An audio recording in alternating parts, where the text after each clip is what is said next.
Hi, I'd like to say a few things about Islam, if I may. Now, here in the UK, religion was always pretty dormant until Muslims came along and started burning books and passing death sentences and generally demanding special treatment for no good reason. But they've shown everybody else what can be achieved by bullying and intimidation. So now every crackpot in the country feels entitled to respect for their precious beliefs. Beliefs often lifted wholesale from the ramblings of some ancient desert nomad with a psychological disorder. It does seem quite ironic to me that the very people who have clearly made no attempt to think for themselves are always the most vocal in demanding respect for their ideas.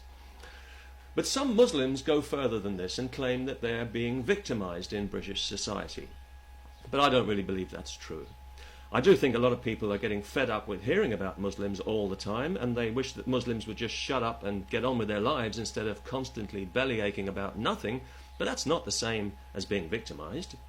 But because we live in a liberal democracy and therefore have certain double standards to maintain, any criticism of Islam or of Muslims always draws the immediate accusation of Islamophobia, a dishonest word which seeks to portray legitimate comment as some kind of hate crime, when the truth is that Islam has a chip on its shoulder the size of a mosque, and it looks to take offence at every opportunity.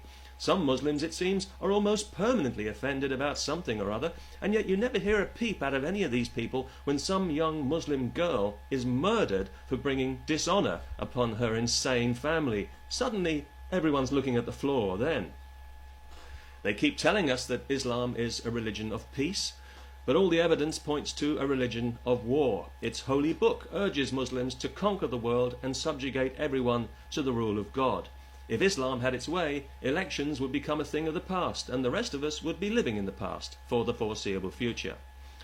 And some people are very keen to bring this situation about, especially the loud-mouthed, rabble-rousing Islamic clerics who we always hear praising the suicide bombers as glorious martyrs.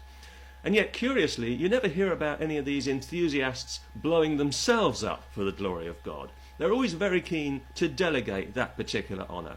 Despite the guarantee of all those luscious virgins waiting for them in heaven, these guys are so selfless that they can always find somebody more deserving.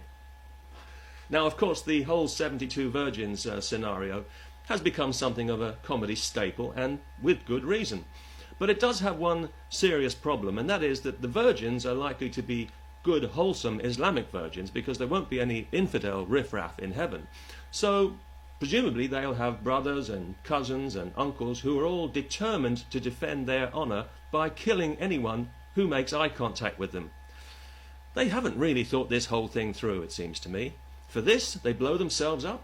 Wouldn't it be easier just to get an inflatable woman and blow her up? And then if one of your friends happens to glance at her with lustful eyes, why, you can simply stone her to death and get another one, in the usual way. Also, I think Muslim women in Britain who cover their faces are mentally ill.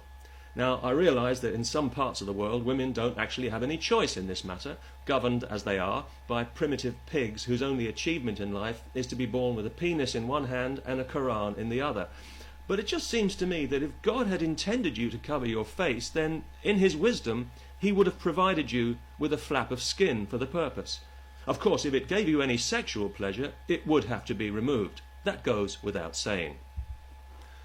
But I don't want to be too hard on Islam here, for two reasons. Firstly, because I don't want to be murdered by some hysterical, self-righteous, carpet-chewing, book-burning muppet with shit for brains. And secondly, I think we do need to make allowances for Islam, because we have to remember that it is quite a young religion. So maybe right now it's just going through a difficult age. A little headstrong, full of itself, thinks it knows all the answers. But I'm sure it'll learn. I think years from now, a lot of intelligent Muslims will be looking back on all this medievalism and jihad nonsense with embarrassment and shame, like the Germans do with the Nazis.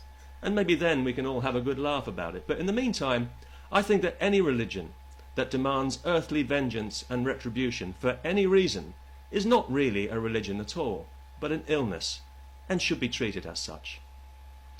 Peace. And I mean that most sincerely.